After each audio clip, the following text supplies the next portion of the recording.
Hey, welcome everybody to podcast number 51, presented by 5-Pin Universe. I'm your host, Karie Kreutz. We're short a few of the regular hosts here, but we have Tim Wiseman and we have Tyler Tytgat back to the podcast for a second time. And first time entrance, Matt Eisenhauer from Vernon, BC. Matt's been a part of the WCBT since its inauguration and does work for some associations in the BC, if I'm not wrong there. So our first topic will be Tyler's $10,000 win. The first 10K win since the KG Open out west here, or I do believe Uxbridge might have been last the 10K win out east. Pretty cool to see a prize that high, seeing bowling coming back. How does it feel a couple weeks after? I know you did an interview with JB, but we obviously want to hear your thoughts here on the podcast. No, it's good. Obviously, it's a lot of money, especially for someone going to university. So it was a big relief. But I didn't really think about the money much until the fours. And then that was kind of after that point, I was like, oh, 10 grand. That's actually money that I could do something with. Yeah. That's a big chunk of change, right? Just even a couple of years ago, a win was worth just over 5,000, maybe 5,500. TPC obviously reached 7,500 this year, so to see that big prize payout, that's like I said, that's got to be crazy, especially somebody of your age getting that large sum of money all of a sudden is obviously a big weight off your shoulders too. Yeah, no, it's good to see though. It's obviously rewarding that the board, the tour is making enough ground up that we can do stuff like that. It's pretty cool. Yeah, for sure. So going into the last couple of matches, obviously you went up one side. How were your nerves going into those last few matches? I know you said obviously the money clicked into your head in the fours, but how was the nerves going up against some of those players? Honestly, they were terrible all day. I sweat for about 8 hours straight. I don't know. I've always been a nervous bowler, even for youth stuff nowadays. I get nervous for everything. So they were bad, but they were also the same that they always are. So you learn how to deal with them. Mm-hmm. I know me and Tim kind of talked about this last couple times. It's kind of weird now playing the game for so long in these cash tournaments and stuff.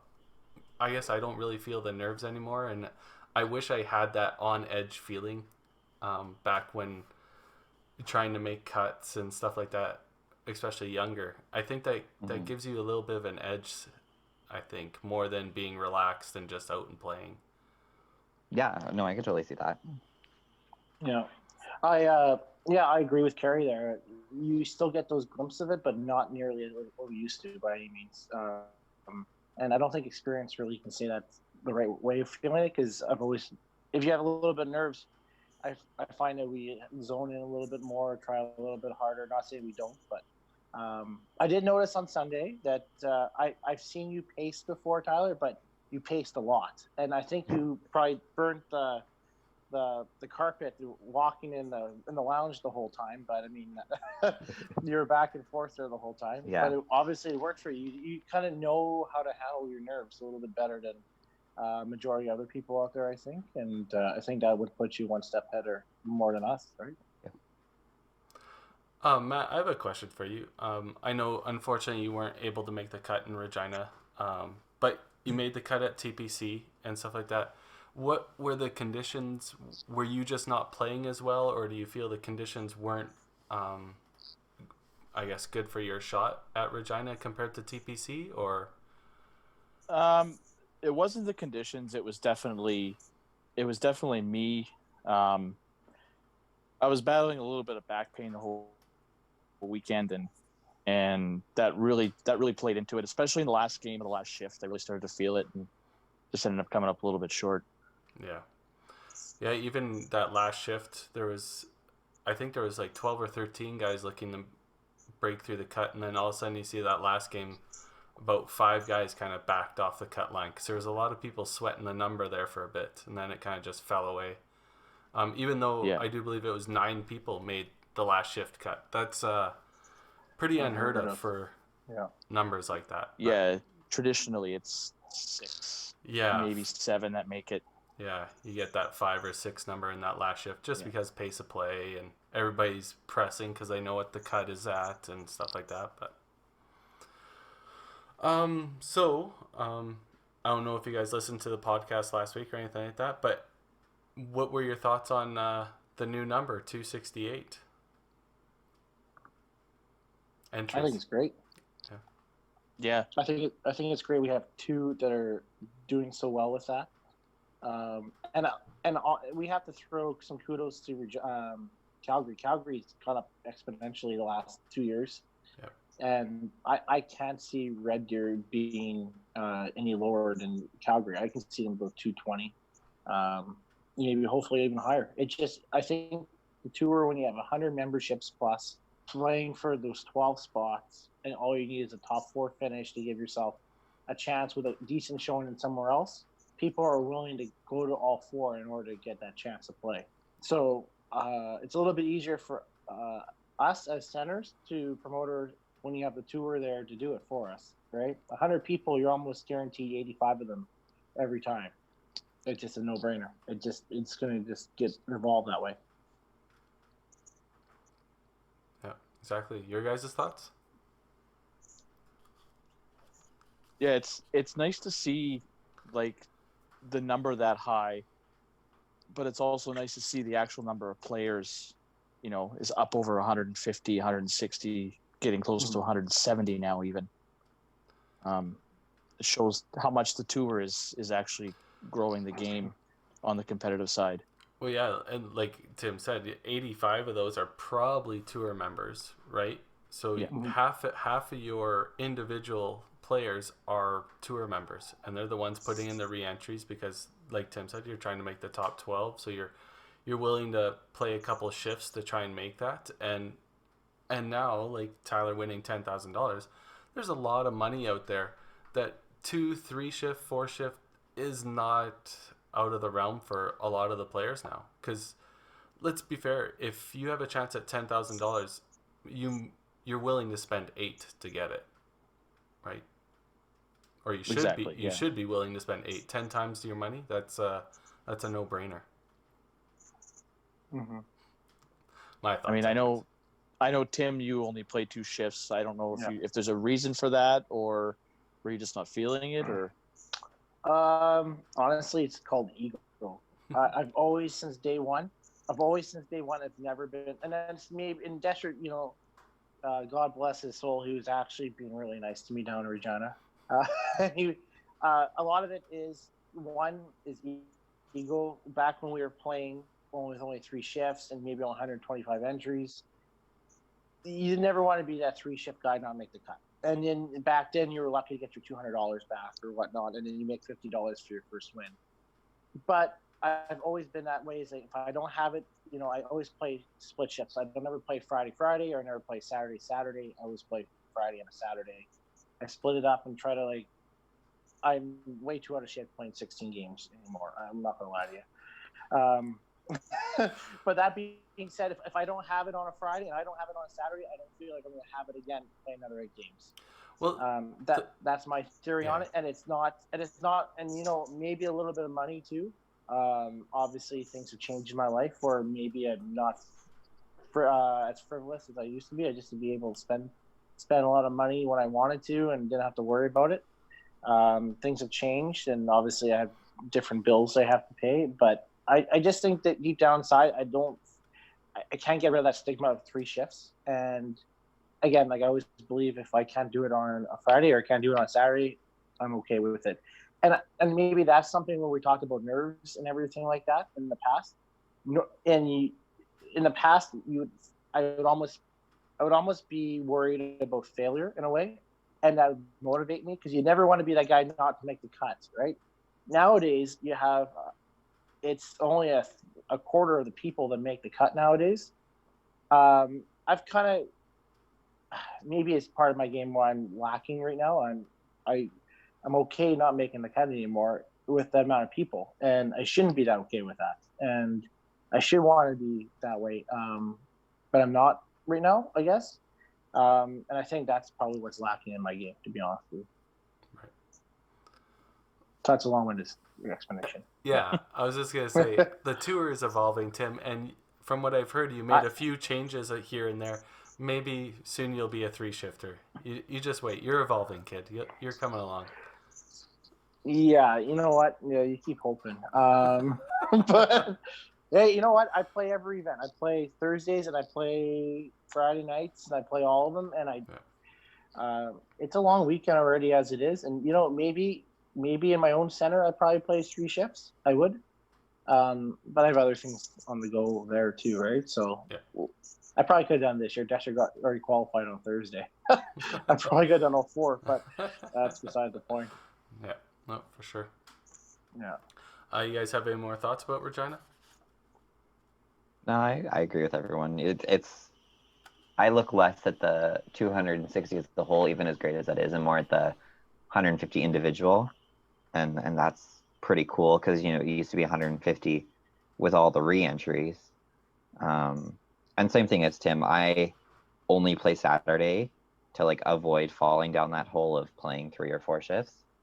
I'll do 2 in one day, but then I'm at least limited to that, right? For same reasons. Mm-hmm. There's no excuse anymore. You have $10,000. Yeah, that'll be gone by the next event because it's cool. Hey, if any luck, you'll have second place in Red Deer, and I'll have first, and I'll make a lot of money off you again. My gosh. Yeah. Okay. That's Tim. Always looking at the glass half full. Perfect. That's right. No, it was about me. Yeah. So kind of before the podcast started, we're talking a little bit. So Tim had brought up a Youth Bowl Canada shootout event that it has sparked up. So can you let us in on the information on that, Tim? Yeah, the best I can. Youth Bowl Canada has started something. This was Jamie Newton's idea down in Rossmere, and I have to give him huge kudos over this. It's something to, after all the youth championship doubles and stuff like that, obviously, if you've ever been in a YVC program or working in a center, you sometimes see membership, just participation kind of dwindle after it. The last 2 months is kind of tough there's nothing going on for a lot of the kids. So they started this Youth Bowl Canada shootout, and basically it's almost something similar to a March Madness. You have a 32 bracket for championship, a 32 bracket for championship for both POA and scratch. So how you have to get part of it? Well, this year they invited anybody who was part of the Bowl Canada Expo and meetings, the general meetings down in Vegas. Those centers were able to participate in it, and they had a whopping 1,000 people that signed up for this, kids. So that's just from those centers, which is a small portion of the whole thing. And you sign your kids up. There's $7, or you can ask them to come and pay you at the front counter. The $7 gives you a prize money for both scratch and pins over average. And each week, for the first 3 weeks, you would just enter their scores on the website. Now, how to make the championship portion, as Tyler and I said, we really didn't read much into it until we started it. I'll admit that. But each week, top 8 pins over average and top 8 scratch moved on to the championship automatically. And after those 3 weeks, the top 8 wild cards, you can say, the 8 people had the highest scores, scratch or pins over average, who didn't qualify for the championship, were included in their brackets. So last week was the first week of the championship round, and obviously congrats to Tyler for moving on. You earned $20 more. But that being said, I think it's a great way of adding it in. It kind of keeps the kids going a little bit. Also, besides that, I know I paid for all the kids at Bowl YBC paid for all the kids stuff, and I found it to be worthwhile and worth our money. A lot of kids who qualified would never put their money in, and they're actually first-time parents in our center were downloading first-time bowlers were downloading the app and following along and seeing where their kids were. I didn't see a lot of it, to be honest with you, Tyler, in the senior side on Sundays, but I saw a lot on Wednesday and Saturdays. So for me, I didn't know there was an app for it, so there we go. I'll get on that. Tyler never reads my announcements too, so just let you guys know. I really don't. I'm pretty sure you're actually in my junk folder of my email. Oh, hey, at least I got junk.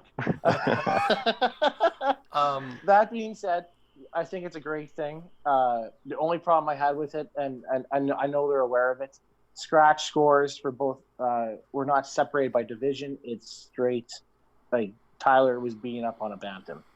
And that's the only tough part about it. Tyler is a bully. Obviously, $10,000 isn't enough. Yeah. But that being said, the Bantam's got lots of years to save up. Yeah, it's perfect. Well, Tim, it was the same as Tyler beating up on Taylor Michelle in the finals in Regina. So that Bantam should feel the same. Well, he does act like a Bantam sometimes, so that's fitting. Yeah. Taylor? Oh, yeah. Yeah. Yeah, he bowled like one in the trios too, so I don't blame him. But yeah, so I know Tyler, you've sort of followed along a little bit. Mm-hmm. But do you see any merit in it? Like some of what I would say, yeah. I mean, I was like a last year YBC bowler who was fortunate enough to play in like all these adult events. Honestly, I don't care about my league. Not that it's not a good league or anything. I have other places that I can prioritize my focus and actually invest the time and energy into. So even something little like this, it just gives me a little bit more like intention to bowl for. So no, it's definitely got merit to it, and I almost like the like facts in nature to it. Because it's kind of like a national event where like I am bowling somebody from Newfoundland that I may not know, I might know them, but it's, I don't know, just one of those bigger picture things. Just like, it's kind of cool. They definitely know you, right? And I think that's part of the thing too, right? I don't know. I'm not saying it, but I guarantee people are, whoever you're facing down east, for example, would be like, I'm playing Tyler this week. Oh my! It's a real thing, Tyler, right? And I think that's kind of cool on that side. Like Tim and Matt would probably remember this, but Bowler of the Year used to be played that way as well. You would fax in your scores. And it was played through leagues. I am not that old. No, we do something similar, like in the city with the kids. But I get your concept, but I was not that old. So yeah. The only reason I remember is because I won it the very first year I was out of YBC, so that was the only reason it popped into my head. But it was you submitted your scores up through fax and stuff like that. So,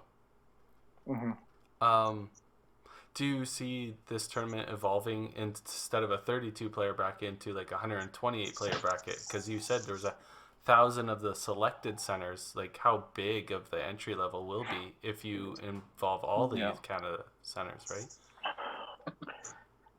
I would hope so. I guess it all depends on time frames, right? I mean, each place finishes up their programs probably earlier than others. Dawson Creek is done in like 2 weeks or something like that. Really? Wow. Yeah. Oh no. See, that's probably the only thing, but or maybe having 2 32-person brackets. Maybe, I don't know. That could be another option. Or 32 brackets for each division or something like that, right? Yeah. I think you're better off going that way, because part of it too is not every center like you guys is going to pay for all their youth, right?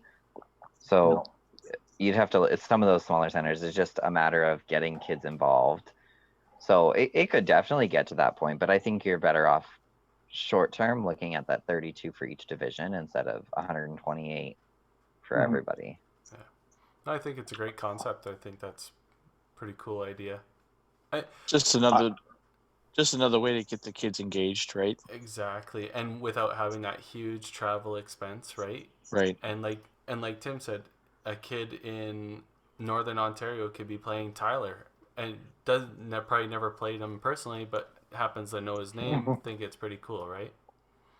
Yeah. I think that's a heck of a tool, and I hope it really starts flourishing and they dream up more concepts like that, because as we all know, travel is getting more expensive, and with lack of funds and stuff like that, it's a lot harder for some, especially some centers, some provinces, to send their kids to big national events. So, Well, that's the first thing you hear about everything, right? Is it's too expensive. So this is a very, very cheap alternative to that. If it's $7 instead of 700. No, absolutely, exactly. that's true. Exactly. Yeah. I think it's upon the centers too to help push that and involve them and stuff like that too. Yeah. Like, Tyler didn't even know the app was available. Like, Tim, I know you make announcements, but I bowl in the league in your house and I don't hear you half the time. I'll be honest with you. I don't blame you. I don't blame you, but there's no complaints after that. No, I totally agree. I think the program's on the right track with it. Hopefully, there's other things, and I run a March Madness thing in our center, and I find merit in that too. It keeps bowlers engaged. You don't have to make a lot of money off these things, or no money at all, like I don't. And but at the end of the day, like for example, the one girl who qualified for us, and she moved on to the next round.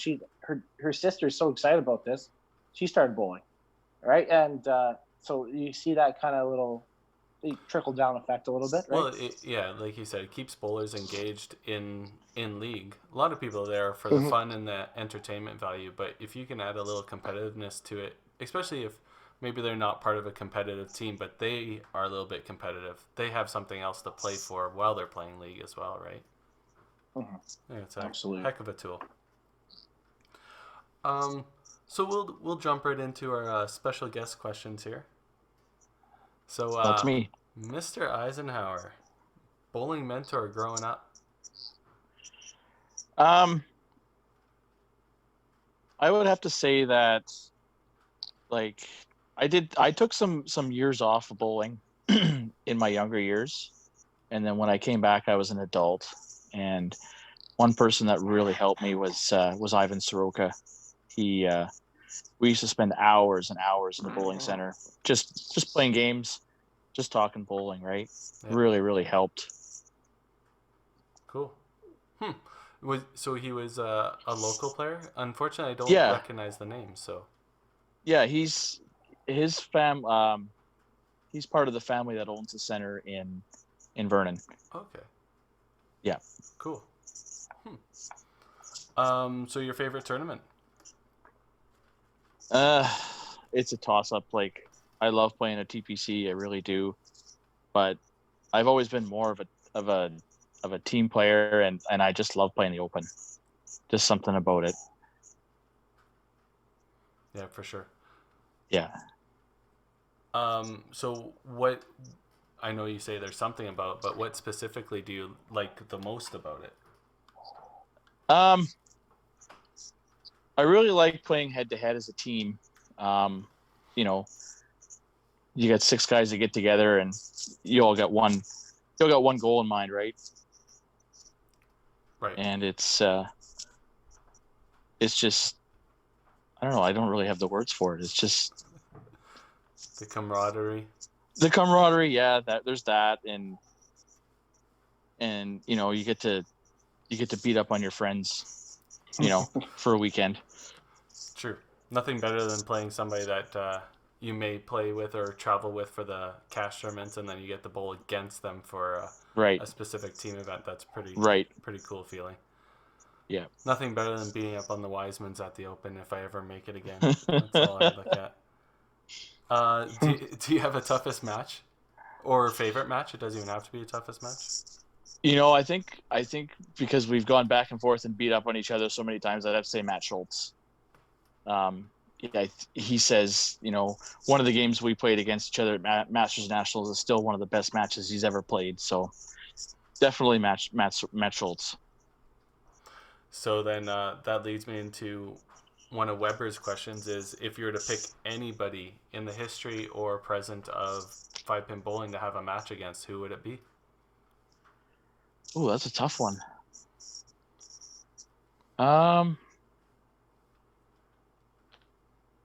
I'd have to say,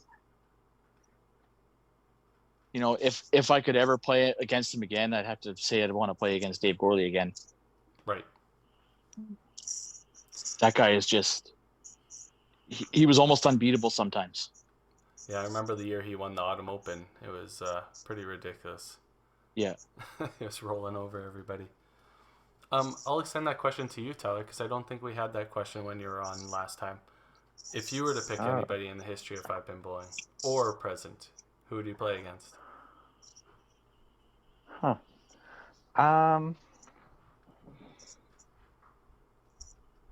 That is a really good question. I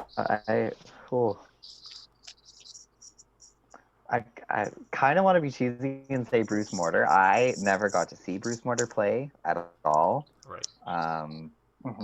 And there's an undeniable aura of skill there that you kind of want to prove to yourself that you can at least get close. Hang with to him that. a little bit, yeah. Yeah.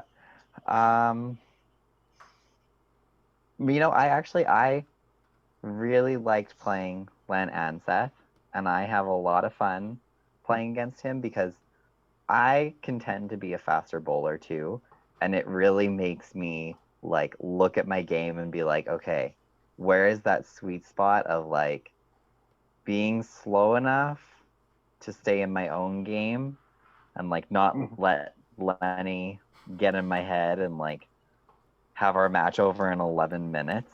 Yeah. But then also not getting too slow and then throwing like Weber and, you know, just being at the other end of the spectrum there. Dragging matches along. Yeah. So no, I would say either Bruce or Lenny. I really like playing Lenny. Oh, those are both good ones too. So Matt, what's in your arsenal? So for shoes, I have a custom-made pair of Nike Air Force Ones that I wear. Been wearing those for probably 4 years. I used to use DCs before that, but I find these Nikes are really comfortable. Balls, I've got a set of soft rolls, a set of hard rolls, and a couple other odds and ends. Got an old Reactive View in there, an old Cyclone in there. Just a little bit of everything. Yeah. Usually we see you throwing the hard rolls mostly, right? Yeah, for the most part, that's what I use. Sometimes I actually use both the soft roll and the hard roll at the same time. Oh yeah, must get confusing. I picked that up from someone I know. I think that was you, Karie. You were doing that once. Yeah, it didn't pan out, I imagine. Sometimes it's okay, and sometimes it's really not okay. Yeah. I tend, if I ever do something like that, one is specifically just a spare ball, but then frustration comes out and you throw it for a miss the middle spare shot sometimes. But. Yeah. I just on that, I find there's less of a difference now in synthetic lanes between the hard roll and the soft roll. It's like mostly at Sherwood Park. I don't know what it is, but it's not as drastic of a difference as it is on a wood set. Yeah. Absolutely, yeah. So, I don't think the ball grabs. Yeah, so there's actually a little science behind that. I don't know if some listeners watch the Brad and Kyle show on YouTube at all, but they were talking specifically about lane surfaces moving from wood, from oil-based lacquer to water-based lacquer, and then to an older AMF set to the newer Brunswick lanes, the synthetics. The lane surface is actually less porous, so the balls don't react on synthetic nearly what they used to on wood because of the porous or the topography of the lanes. So that would make a lot of sense why you don't notice a drastic difference between two different bowling balls as you did on older wood lanes. So yeah, so there is a little bit of science behind that. So if people are noticing that, it is a thing. It's not just you're imagining it, that's for sure. I hate it. I'm not gonna lie to you, like I just like seeing balls move, and even the amount of less oil I put on, it just doesn't move the same as wood. No, and I'm still very stuck in that old school mentality of like, if you want something to move a lot, throw a soft roll. If you don't want it to move at all, throw the hard roll. And so ending up on a synthetic set and it just everything moving the same is actually it's such a good challenge because now I have to rethink those adjustments of like changing things up. Yeah, for sure. I like it. That goes to show. I wonder if I know ball manufacturers aren't so into 5-pin anymore, but if somebody will be looking at reactions, like maybe it's the type of material the ball surface is made out of will react more with synthetic lane than is currently happening. Because yeah, totally agree. The soft roll, it still moves, but yeah, not nearly what it used to on wood. I remember on the old Toppler lanes when they were still wood, you could throw it out to the gutter and that soft roll would come back even at high speeds. But now, like, there's no chance. You can't trust throwing it out. You can't give the middle away because that ball ain't coming back. So, No. makes me wonder if Kenny Norris, if he's still playing fairly actively, how much his ball's moving nowadays. I don't think he plays anymore. Oh, really? No. We kind of need to see the guys that used to throw the big hooks, like Danny Gombach. The last times I've seen him, he still throws tons of rotation on it, but the ball just doesn't move. He has to it just clean up his line. spins. Yeah. Doesn't rely on that back end movement so much anymore. No, it's not the same anymore. A little bit of lost science in 5-pin bowling, I think there. Hopefully something comes along and we get that back, or we'll see people start throwing 16K an hour. The pins will be 16 inches apart and we'll be sitting on ballpoint pens. Yeah. So you guys have any other topics? Well, yeah, something, Matt? Yeah, I kind of wanted just to touch like on I think it was while in Regina, the Manitoba Open. They're going to start up again in December. They released their format. I just kind of wanted to get your guys' thoughts on it. What do you think about it? That is a great question. If only I had the format in front of me too. I was just looking for it as well. Well, it's definitely unique, right? Well, I think it's a 40-player cut, right? I think is the first part of it. I do. I don't think so. I think it was still 32, wasn't it? It's 32. And then it drops down to 16, I thought. Yeah, it was weird. There's a play-in or something on the Saturday, I thought still. Yeah, the Saturday evening. I think it might be a 40 or a 48 cut. And then those players play to get into the 32s on Sunday. Yes. You're right, Karie. I think it's 48, and then from 1 to 16 gets a free buy into Sunday. 17 to 48 play off for the last 16 spots. Yeah. I think that's a unique format. I think, it's something different. Yeah. It entices you to try to get the top 16 format. Yeah. It just, whenever you put something new in there, it makes you rethink your mental approach to it, right? Because I don't know, I can't speak for everyone, but for myself, I have a very set mentality playing an 8-game qualifier of what I need to do to make the top 32. So for this, then that's a whole new mindset of one, okay, I only need X amount of points to make the top 48, or I need X amount of points to make 16 if I want to be safe. And then it's a whole new mental game as well when you're on championship day, actually trying to survive to the end. Yeah. Unfortunately, I can't find the exact layout, but yeah, you're right. So it's 48, and then the play-in matches are Saturday evening, and then the final 32 they do kind of like Red Deer. They break into 8. They do a round robin, and then the top, I do believe top 4 from each move in, and then they do like a final 16 bracket play down, like TPC or Regina, but it's only one side. You don't get double life. Yeah, it's unique. I'll give him that, and I think Karie and I we played. Actually, Matt was there too. We played something similar to that kind of. Not the breakdown after the 32s, but you have a choice between if you want to be top 16 or top 48 when we did the PC challenge. Now the money wasn't there to re-enter into it because top 8 was top 24 that made the finals, and top 8 had the first round bye, right?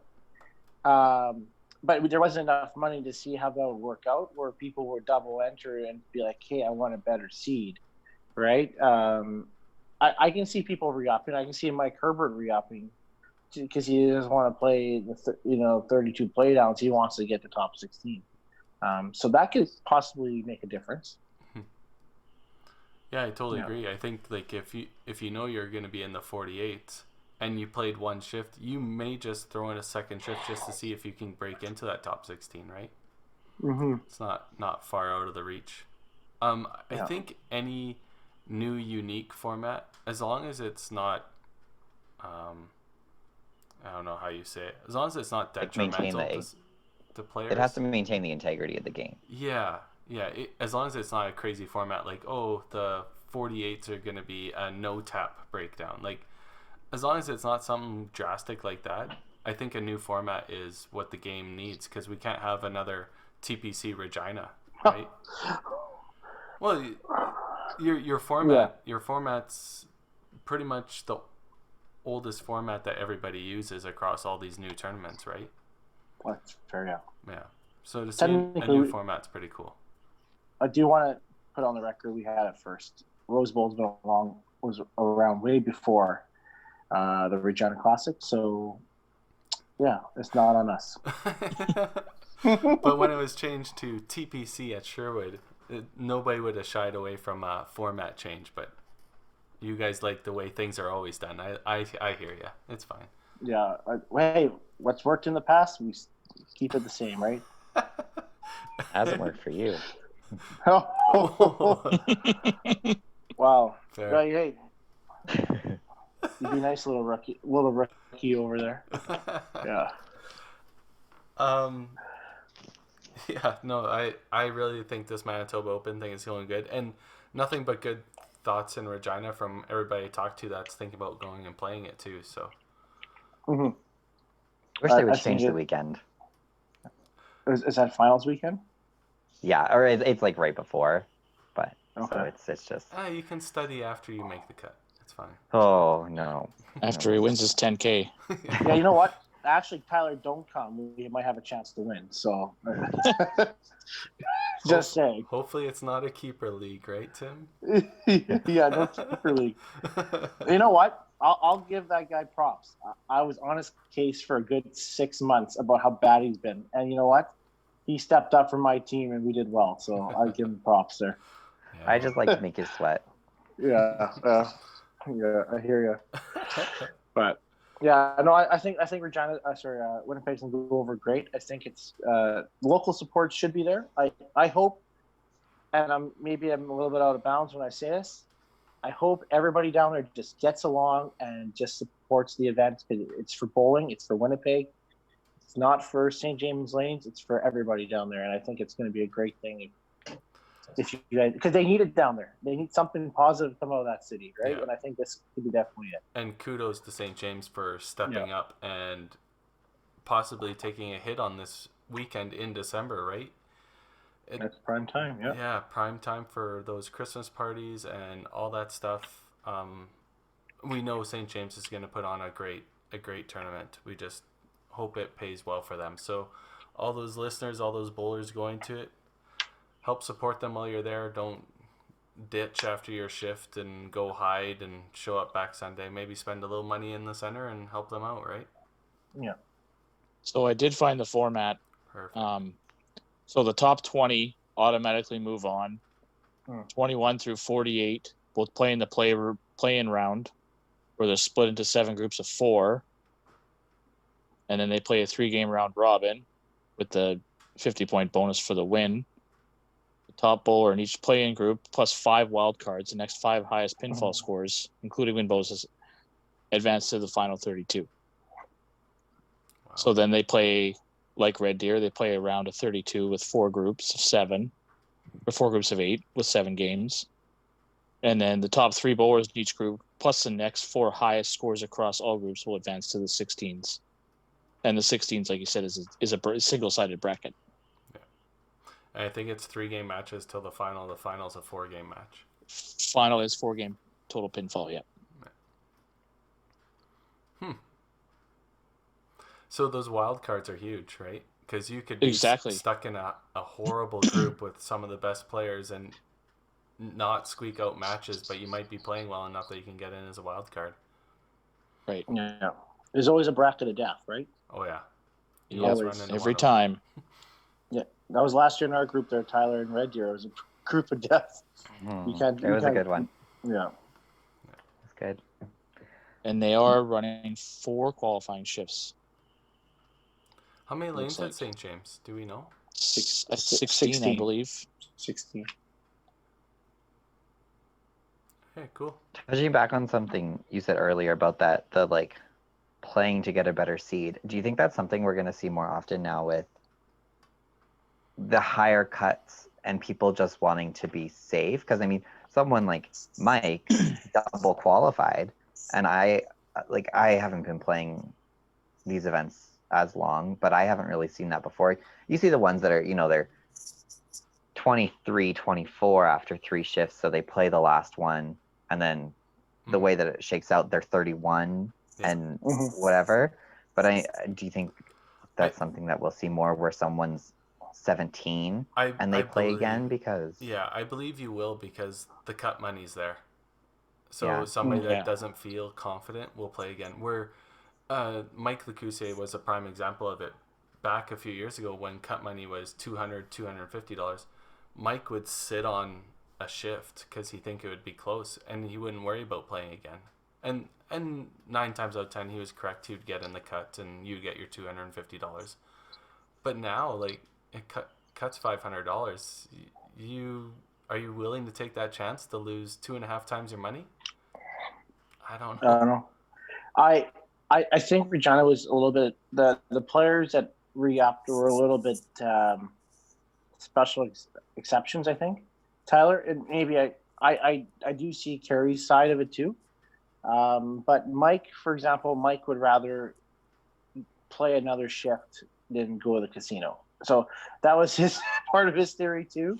He didn't want to spend his money at the casino, but he also thought his shift maybe not be good enough, and he decided to be okay with it. Mike is one of those guys who'll play 4 or 5 shifts if he feels like that's the way. It's also like Robbie, the money, the travel to get there, right? Like, you're spending spending all this putting the money in. You might as well. You're probably banking on a 3 shift anyways. Yeah. Like, it would be nice to save that $200, but I would hate to miss that cut by that one choking spot. That. Yeah. And reason why we all know why Robbie didn't play another shift, right? He didn't want to be on the bubble, and and so that's why he played it. To be honest with you, Tyler, you would probably I don't know if you would have sat on that score, if right? No, no. And I didn't. No. That 2180 or whatever I had, and that was mostly personal feeling of I easily should have had 22 my first shift, so I was like, I know the shot's there. But then that's the other, like the second half of that question is do you think, not necessarily the score, but the actual position number, do you think that number is going to go up for that safe zone? Like for me, I'm used to it being like 17 to 20, because then you're like, you got to look for 12 people to pass you in those last 2 shifts or last shift, whatever it might be. Is that going to go up because scores are higher? There's more people playing. It might go up like 1 or 2 spots, but it's not going to make a drastic jump where you think you need to be in top 10, right? Yeah. Like going into the last shift, I always said if you're 21 or better, there's no point playing again because you're not going to have those 11 people pass you. But it was 9 on Saturday afternoon in Regina, right?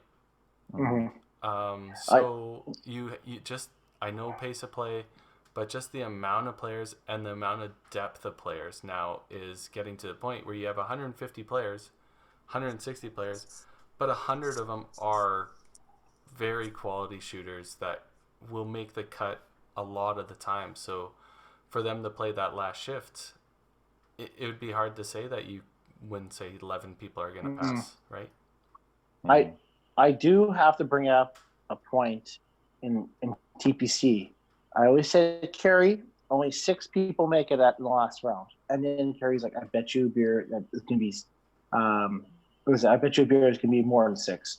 It ended up being 5, I think. So but if you would have made that bet in Regina, you'd have been missed by 3. So yeah, I lucked out. But that being that, the point is, I agree. I think 8 usually wouldn't be a big deal on it.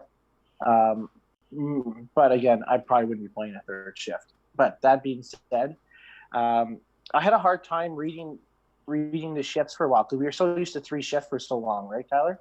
Mm-hmm. And then it was okay. This is sort of like you go get in that rhythm, and then we threw a 4 shift in there, and I was like, I don't even know what's going on here. Like you kind of like trying to read it, and it's like, I don't know, and so you kind of if you don't, I guess if you feel your gut like you mentioned, you just play. I think that's what. Well, and with TPC with 5 shifts too now, right? Like maybe that's why it was only 5 or 6 because it's just the way it breaks down in 5s, right? But yeah, I don't know. I think it moves up just because of the amount of players, but. I think that there's something else that plays into it as well is, for years we would always say 21st or better, but when the cut line was 2080, there's a lot more players that can make 2080 that on the flip side that can make 2180, right? Yeah. Mm-hmm. So 21st or better on a 2080 cut was not always safe, but on a 2180 cut, 21st or better is pretty safe, I would say. Yeah. But it wasn't that safe.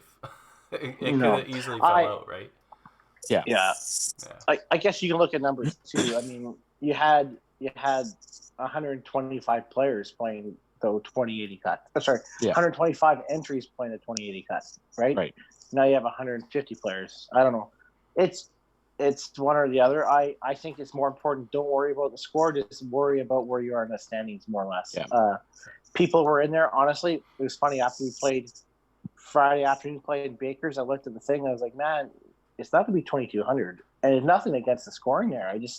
We just saw it wasn't as high as we thought it was, but people were pressing to hit that 2,200 mark. And to be honest with you, I was one of them. I had a chance, and I was stupid, and I missed the middle in 9 on a double, and I ripped a 3-pin in 5 on a 4-bagger, and I think to myself, I had to shoot 2,200, and I really didn't have to shoot 2,200. Mm-hmm. Those extra 15 pins were huge, and something sparable along the lines would have gone a long ways for me, right? Yep. Yeah. That's a great question. I don't know going into the Saturday if people they won't be looking at score, they'll be looking at position. And 17, I don't know. It depends. It depends if the cuts stay at 31 players or if they decide to start opening up the cuts, right? Because now there's so many players, there's a lot of money. It might be at a point where some of these tournaments decide that they can open up their cuts a little bit, but that's up to them and discussions and figure out what's going on with that stuff, right? Well, I guess that's the question, right? Do you move to 48 or do you keep it to 32 or do you get rid of consolation? Right? That's always been a hot debate, right? And I think every time I know Tyler maybe was in the room for the first time ever in the TPC, we're all sitting there and we always think, shit, like, why are we doing this? Like, it's 4:00 in the morning. We shouldn't be doing consolation. And you know what? And afterwards on Sunday about, when they're doing championship, yeah, we have to do consolation. It's a love-hate thing. I really think it's important as much as I think it's sometimes a waste of time in a way for me, because you saw in Regina, if you don't have a 600 double or a 570 and you're not starting with a 4 or 5 bagger to start, you might as well just take off your shoes. You're finished, right? Mm-hmm. And I think on my end with the consolation, there's 31 only people that make the cut, and there's 160 people trying out. You got to give those guys a chance, right? And prime example, I think in Regina was that lady from Winnipeg, Jenna, right? Jenna played out of her mind. She played awesome, right? She had, what was it, 4 300? She's never shot a back-to-back 300s. and that one experience can go a long ways for her. And it was a good positive experience. She deserved to be there. And I think that continues people on in a way for the tour. Yeah, I kind of look at that. I guess my thought on it is, if you have a 31 or a 32 cut, you need to have consolation. But if you bump it to 48, maybe you can move a consolation to a secondary event. It doesn't get a spot on Sunday, right? Fair, yep. But you see that with Autumn Open. They've got 40. I was going to say that, yeah. Yeah, exactly. But nothing better than being a player that wins that consolation event. I guess it's not so prestigious now that they're mostly 3-game total pinfall. But it used to be when you had to run a 32-player bracket all the way up, or you had to play the halves, whatever you did the 1 year, Tim, to win something like that. Way better. Like that. I'm gonna that's huge. disagree with you a little bit, because it's still like, I don't know what the exact score was, but you have to shoot a 900. Oh, for sure. Yeah. Which is still an accomplishment. It's not the long, grueling battle like it is for a 32-player bracket, but I'm going to say on demand, but to go out there and have to shoot a 900 and do that, I think that's still pretty, like, for me, it would be rewarding. Yeah. Well, okay, so a little history. I've been lucky enough to win consolation 3 separate times. One was a 3-game pinfall. The other one was the halves at TPC, and the other one was the brackets at, I think it might have been TPC as well, at Collingwood. So, like, there's lots. I just felt, I guess maybe because I was younger, and running at brackets was pretty cool. Running up the brackets was really cool because the players you ran into to win that event was something to be held, where a 3-game pinfall, you're not really bowling against that person until the last 3 frames, and then you're like, oh, I can be the one to go, and so you're kind of watching it then. But I'll be honest with you, I won two of them, right? So I won the one in Regina 1 year, and it was total pinfall. And Tyler, you're going to be shocked this is before your time, but I only won with an 850. I've never only won with an 850 that year. Sounds like you need to bowl better. Well, I beat Tom Stevenson, and I think he got like a 13 count in the last frame. He needed to throw a spare, but he was half blind and gibbled anyways at that point. So I should have played better. And then was that the year that he thought he made the shot and he missed it? Yes. Okay, it was. Yeah. And then 2 years ago, I made the cut in Heritage, and I won the 32s. And I'll be honest with you, I felt way better at that. I do give Karie that. I think I beat Justin Langrock in the finals when the porno was going on on the TVs. on the television. Yeah, yeah. It hit live stream for about 2 minutes. And you tell me our viewers went up. It was like 2 million hits, and all these Americans were like, "What are you guys watching?" But it was great. I beat a lot of good players out there. Bob Bocage, and a bunch of other good ones up there, and it meant a little bit more, I think, than the other way. Yeah. Yeah, you just see the 3-game pinfall. I understand they do it for time restrictions, and you don't want to be there till 4 a.m. and stuff like that. But yeah, you see a lot of players. They start with a 190 and they take off their shoes, right? Where if you're playing a bracket, you might be able to squeeze out that 190 match, and then all of a sudden you'll go lights out after that. So it's you got to start early and be hot for those 3 games, which is definitely an accomplishment. But I don't see it as much of a grind. I just see it as I played a league and I shot 900. I'm in, right? That's kind of the feeling I get out of it. But I find it hard to take my shoes off after one game of the 3-game consolation when the singles pot is $200+ a game, right? Yeah. You might have shot $190. You might not make the cut, but you can still make a couple $100 there. Fair. Trust me, my last 4 games of all my qualifying shifts, that's all I was thinking about was singles pots, but they never happened either. Yeah. But, and I'll be honest, Karie, I was ready to take off my shoes for consolation too. Singles pods, at that point I was kind of over it. But I really had to keep in mind Trevor who won it. I was bowling with Trevor, and we're the only 2 on that lane. The last thing you do is throw off his rhythm, and so you had to think of other bowlers that way. His chances, but but I'll be honest, we have it for TPC, and I do not like the format. And so I'm not a component It's of just, it. it's But, just a huge, nice time saver, right? it you is. you get the consolation out of the way. You still have your players get the opportunity to get on Sunday, and you don't have to be there till late in the morning and all that stuff. So it totally makes sense, and it was a growing pain that these tournaments had to make. That I don't begrudge them for it. I just think it lacks a little bit, but it is what it I is. agree. That actually leads me to another question. How do you guys feel about players that quit partway through a shift just to save themselves for the next shift, or just because they've had enough? My thought on it, it's their money.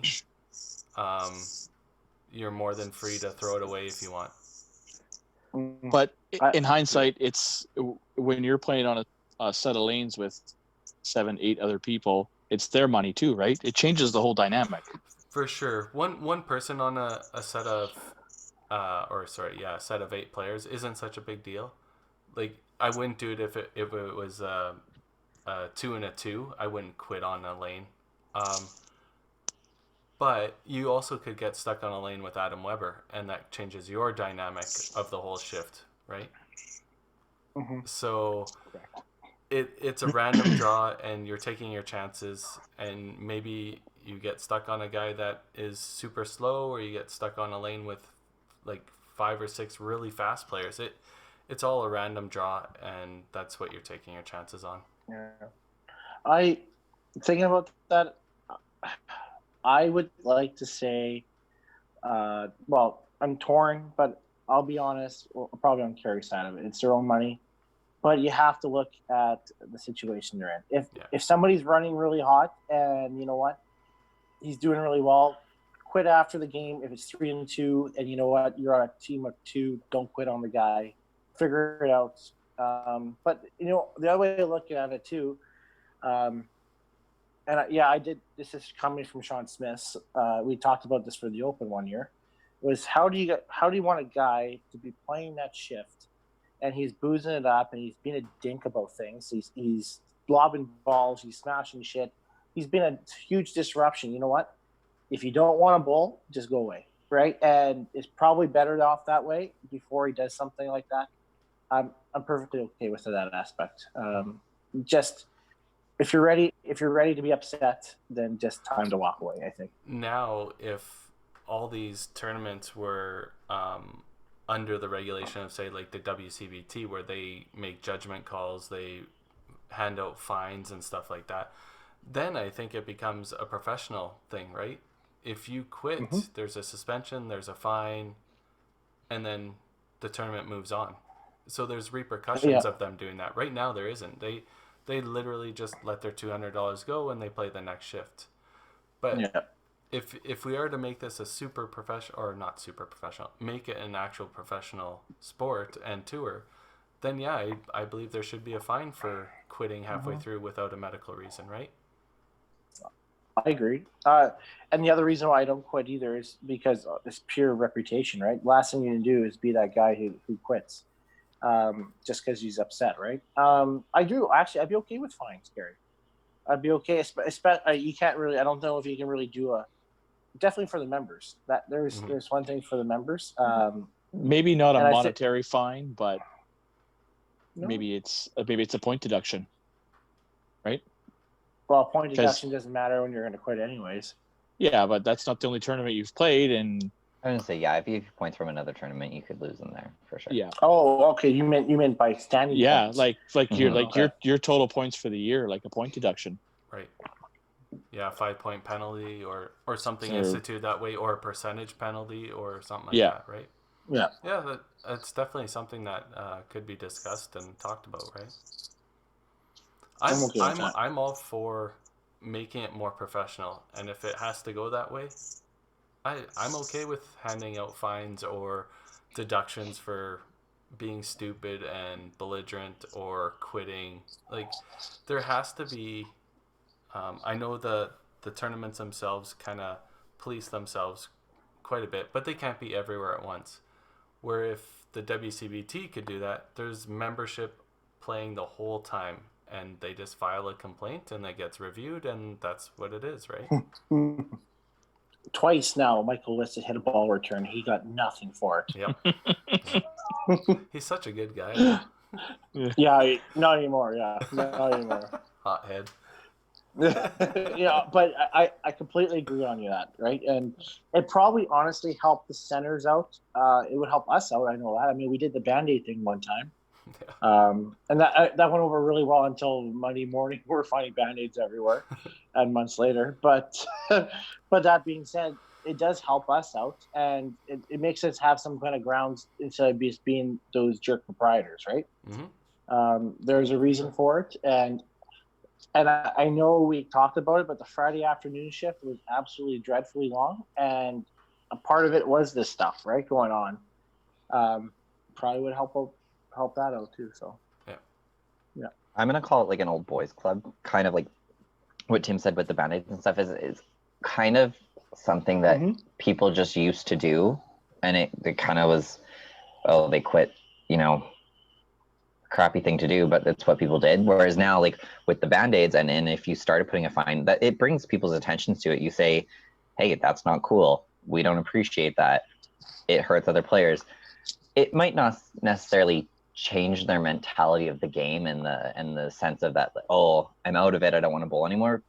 But it gets that little thought in the back of their head of, oh, geez, people are going to think I'm an ass. People are going to think I'm a quitter, So just bringing attention to it definitely breaks down that culture of just being allowed to quit. Yeah. So I don't know. I really like the Band-Aids. I thought, one, they were hilarious. And two, they were effective. Yeah. People were embarrassed. People, no, Yeah. I didn't hit that. No, I didn't hit that. Right? How many people do we say that? And then give Dexter kudos. There's no chill with him. He'll just do it anyways.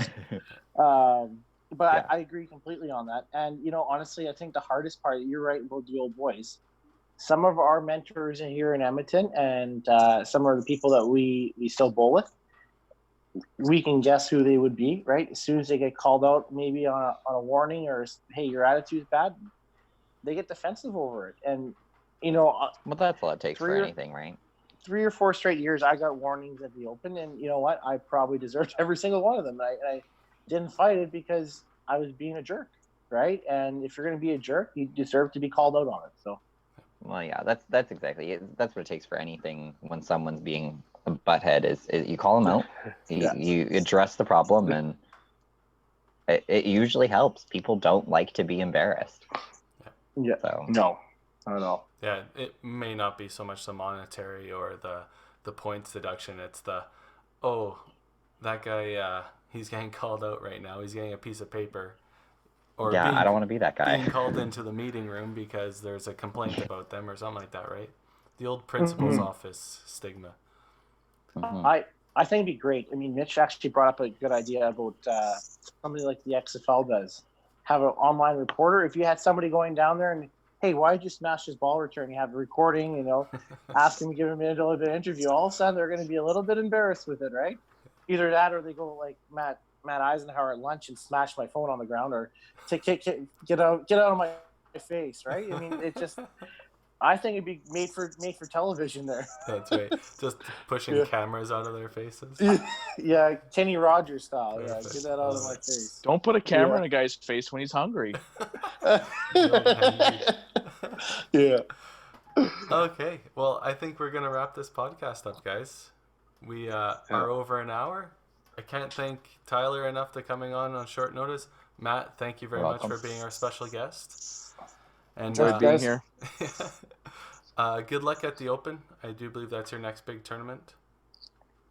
Yeah. You guys have got a master set coming up here. Yeah, we got a master set. Some people don't need help, but some people do. So we'll see how it goes. Bonnie Doon help I need, but yeah. Crickets. Alrighty. Thanks, guys. Thanks. Take care, guys. Thank you.